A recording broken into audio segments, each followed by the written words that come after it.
Olá ninjas, eu sou o Dan, sejam bem-vindos a Nishounen. Hoje a gente vai falar um pouquinho mais sobre o Boruto, mas dessa vez sobre a extensão do seu poder. Agora a gente descobriu que as habilidades do Boruto no futuro vão muito além do que a gente já imaginava. Todo mundo pelo prólogo já tava achando que ele seria muito poderoso, talvez poderoso até demais, mas olha só, aquilo ainda era pouco, porque no futuro ele pode ter o poder divino perfeito. E é isso que eu vou explicar no vídeo de hoje e também trazer algumas teorias pra vocês. Eu já conto com o seu apoio pra deixar o gostei aqui embaixo. E se você for novo no canal, não esquece de já se inscrever. Se não for novo, confere aí embaixo se por algum motivo louco o YouTube não te desinscreveu. Agora sim, sem mais delongas, bora pro vídeo.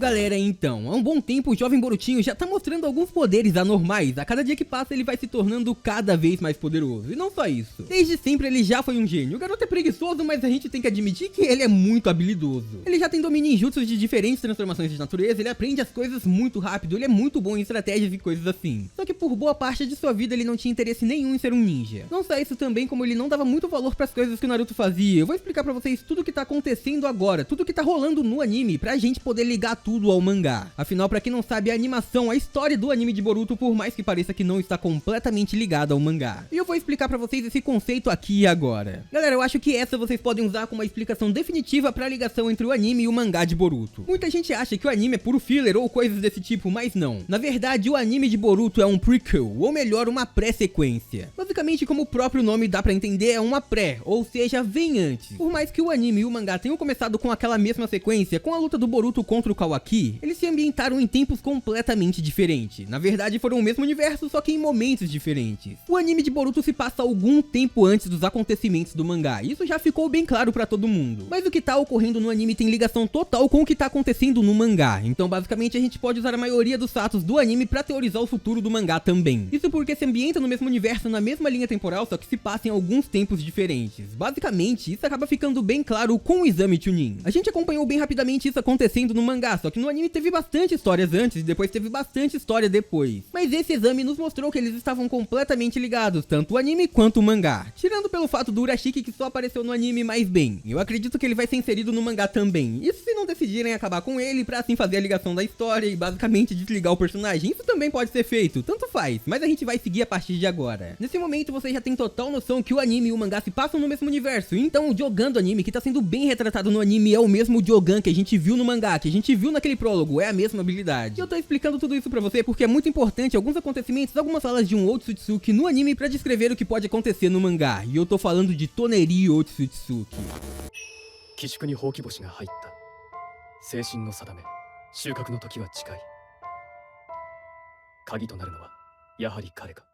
Pessoal, então, aparentemente foi o Toneri que deu o Jogan pro Boruto. Foi ele que presenteou o garoto com aquela habilidade, mas não foi porque ele queria dar um presente ou algo assim, queria se redimir, nada desse tipo. Na verdade, tudo isso foi porque Toneri já tinha percebido algo que o Naruto e o Sasuke viriam a descobrir depois. Existia um outro inimigo se aproximando dali, algo que talvez superasse Kaguya, e ele então decidiu interferir naquilo, decidiu dar um poder pro Boruto pra que ele pudesse tentar no futuro salvar todo o planeta. Mas é aí que fica a pergunta, por que ele fez isso com o Boruto e não com o Naruto? E olha só, a resposta tá na seguinte frase dele, dita no episódio 8 do anime. O cometa entrou na constelação. O destino das estrelas, a hora da colheita está próxima. Como eu achava, a chave de tudo é ele. Nesse momento, então, a gente não tem total noção de que ele está falando sobre o Borutinho, mas sim, a gente depois de algum tempo descobre que ele estava falando sobre o filho do sétimo Hokage. Então ele já estava criando uma profecia sobre os feitos futuros do Boruto. Basicamente, ele sabia que só Boruto poderia derrotar o inimigo que estava por vir. E aparentemente os inimigos também estavam sentindo algo assim. Eles já haviam percebido antes de todo mundo que Boruto poderia ser a chave e poderia ser um grande perigo. Isso fez com que Urashiki fosse diretamente atrás do Toneri, o que deu pra eles o seguinte diálogo que foi completamente revelador. O Urashiki havia chegado na lua dizendo que finalmente havia encontrado aquele Otsutsuki da casa secundária, Toneri Otsutsuki. E então Toneri mostrou naquele momento que já estava esperando por ele ali, o que não deixou nem um pouco o Urashiki confuso, afinal ele sabia que aquele cara estava tentando impedir os planos do seu clã. Por esse motivo então, por ambos saberem os planos do outro, bem, o Toneri já sabia qual seria o seu destino, e ele então começa a dizer que achou mesmo que o destino do seu clã cairia sabia sobre ele. Basicamente ele estava falando sobre os Otsutsukis da Terra, que já não existem mais. Seja a casa principal, seja a casa secundária, ambos agora deixaram de existir. Só havia sobrado o próprio Toneri. E é então que Urashiki diz que nada disso. Na verdade, a família principal não pensava assim. Ele diz que estava observando tudo há mais de 1000 anos. 1000 anos no caso, que foi aparentemente o momento onde um dos membros do clã principal veio pra Terra, no caso a Kaguya. Ele então começa a dizer que observou todos os acontecimentos, inclusive a luta pelo Byakugan. Nesse caso ele estava falando do que aconteceu no filme The Last, onde Toneri estava buscando o poder do Tensengan e por isso precisou da princesa do Byakugan, no caso a Hinata Hyuga. Mesmo assim, o passado pra ele já não era importante. O que ele queria ali era saber o que Toneri estava fazendo, o que ele estava planejando. Afinal, Urashiki sabia que de algum jeito ele estava traindo seu clã, e não só isso também. Ele sabia que aquele Otsutsuki do ramo secundário havia dado ao filho da mulher do Byakugan um poder especial, um poder que ainda não estava maduro, feito muitas pressas, mas que estava ali. Ele queria então saber o porquê disso, o porquê daquele garoto e o porquê daquele poder. E é então nesse momento que o Toneri o ataca, afinal ele não diria nada. É então que a gente vê o Urashiki usando o congelamento temporal no Toneri. E ele diz então que não pode matar membros do seu clã, mas vai deixar ele selado ali. E é enquanto isso que a gente vê no planeta, no outro planeta, na Terra, o Boruto tocando em seu olho, sentindo algo em seu Yogan. Basicamente ele estava mostrando que este era o poder que o Toneri o deu. E é aí que vem alguns fatos importantes. A casa principal não conhecia o poder que Boruto havia recebido e essa profecia criada pelo Toneri ou recebida por ele. A questão aqui é a seguinte, eles não levaram Borutinho muito a sério porque não sabia da importância dele. E é aí que tudo fica ainda pior, porque o garoto começa a mostrar essa importância logo quando acabou enfrentando junto ao seu pai Sasuke Momoshiki Otsutsuki. E ali a vitória saiu dos membros de Konoha. Nesse momento então despertou o karma de Boruto e é aí que a gente chega pros pontos do mangá.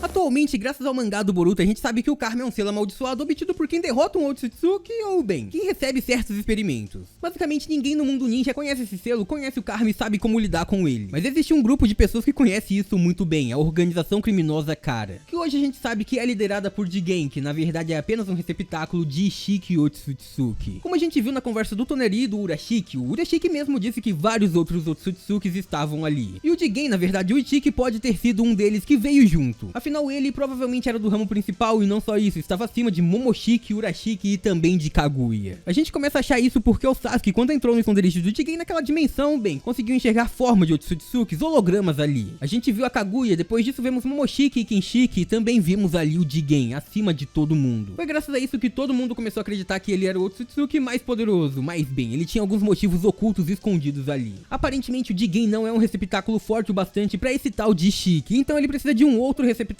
mais poderoso ainda, que possuísse as mesmas habilidades que ele, que possuísse um karma parecido para que ele pudesse possuir. Sim, basicamente um Otsutsuki só possa possuir a pessoa que possuísse um selo karma, isso porque quem possui o karma basicamente tem poderes Otsutsuki. A gente já viu, graças ao karma, o Boruto e também o Kawaki usando poderes que só deveriam ser usados por um Otsutsuki, como por exemplo a absorção de matérias e também o jutsu de tempo e espaço, que era mais preferencial para este clã. Afinal, a gente só viu, além de um Otsutsuki, usuários de Rinnegan usando esse poder, e bem, como a gente sabe, o Rinnegan é a técnica do sábio dos 6 caminhos, chamado Hagoromo Otsutsuki. É por isso que o karma é um poder incrível, mas agora a gente sabe que ele vai além. É um poder que chega a ser divino. Afinal, o próprio Ishiki Otsutsuki disse que o karma de Boruto e também de Kawaki estaria evoluindo tanto a ponto deles se tornarem Otsutsukis perfeitos. E basicamente isso explica tudo. Afinal, todo mundo se perguntou como Boruto iria lidar com uma ameaça maior que a Kaguya. Isso porque a gente sabe que ela só foi derrotada porque foi selada. Então olha só, como ele iria vencer alguém que não iria ser selado ali? Isso é claro, agora já pode ser respondido pelo fato dele também possuir o poder de um Otsutsuki. E eu vou falar pra vocês a passagem onde isso nos foi mostrado no capítulo 39 do mangá de Boruto. A gente viu o próprio Ishiki na forma de Jigen dizendo que o karma do Kawaki havia amadurecido muito. Isso a ponto de agora ele não ser um receptáculo incompleto, basicamente ele havia crescido muito. A gente viu o Kawaki usando aquela forma que o Jigen só usou depois de absorver o poder daquela biju que a gente não sabe de onde veio. Mas agora a gente viu ele dando certeza de que Kawaki se tornaria um Otsutsuki perfeito. Não só isso, ele disse que Boruto também se tornaria um poderosíssimo Otsutsuki, e os dois fariam uma árvore divina de um outro nível completamente diferente crescer. Uma grande o suficiente para sugar a vida de todo o planeta. Basicamente o que eles estavam falando era o seguinte: o poder que Boruto e Kawaki iriam possuir iriam transcender o tempo e espaço. Os Otsutsukis estão viajando, percorrendo o universo em busca de árvores divinas, e agora Boruto e Kawaki seriam responsáveis por trazer a maior de todas, e não fica por aí. É nesse momento que a gente vê toda a importância daquele olho que o Boruto recebeu. Afinal, desde o início, o Toneri já sabia de todo o plano Otsutsuki, de tudo que eles estavam fazendo e a busca dele pelas árvores divinas. Ele dizia que não acreditava nem mesmo na existência da família principal, mas ela estava ali ali na frente deles e não entendia o interesse daqueles caras naquele planeta, porque eles queriam uma árvore divina que foi dividida, tão dividida assim, afinal todo mundo ninja praticamente tem chakra, e eles tinham ali o poder de toda a árvore. Eles poderiam sim absorver o poder de todas as bijus e criar um fruto divino, mas olha só, isso seria o suficiente pra esse clã? É claro que não, eles queriam algo a mais, e aparentemente isso envolve Boruto e Kawaki também. E é por isso que o Toneri deu a ele o Jogan, aquele que seria o olho puro, um olho que provavelmente vai trabalhar ao lado do seu karma, pra fazer com que ele não recaia sobre sua forma Otsutsuki. Já tendo profetizado o destino e a luta do futuro de Boruto, ele já fez tudo pra o ajudar. Toneri então deu aquele olho pra ele, o olho que iria além de toda sua descendência. Sim, ele tinha as mesmas habilidades do Byakugan, aparentemente possui as mesmas habilidades, mas olha só, ele trabalha especialmente com tempo e espaço, assim como todas as habilidades do Otsutsuki. Boruto consegue rastrear, ver barreiras invisíveis e fazer muitas outras coisas com o seu olho puro. Ele consegue até mesmo se conectar a diversas outras dimensões. E provavelmente vai ser isso que vai ser usado pra impedir os Otsutsuki. Afinal, acredito que aquele clã agora já não quer apenas o poder das árvores divinas, eu acredito que eles querem dominar todo o tempo e espaço. E é então pra localizar e poder viajar entre eles que o Boruto recebeu esse olho. O poder que vai o ajudar nessa nova caminhada, usando todo o seu poder Otsutsuki, sua nova transformação. Boruto possui um poder que vai além da humanidade no seu destino. Ele possui uma transformação divina, um poder Otsutsuki. E é então, como sendo o membro perfeito desse clã, que ele foi o garoto da profecia. Afinal, como a gente sabe, ele já era um humano que possuía ligações Otsutsuki. Ele faz parte do clã Uzumaki e também do clã Hyuga, dois clãs que descendiam diretamente dos Otsutsukis, e ele também é filho da princesa do Byakugan com o homem que foi a reencarnação de Ashura Otsutsuki. Basicamente, ele tem o mais puro poder Otsutsuki em toda a humanidade, e agora também ele possui o Jogan e o Karma. Então o Boruto vai se tornar o Otsutsuki perfeito, e eu acho que é isso que vai acontecer no futuro, no destino desse garoto. Mas eu quero saber o que vocês acham. Comenta aí embaixo como vocês acham que vai acontecer essa transformação de Boruto, esse novo poder Otsutsuki.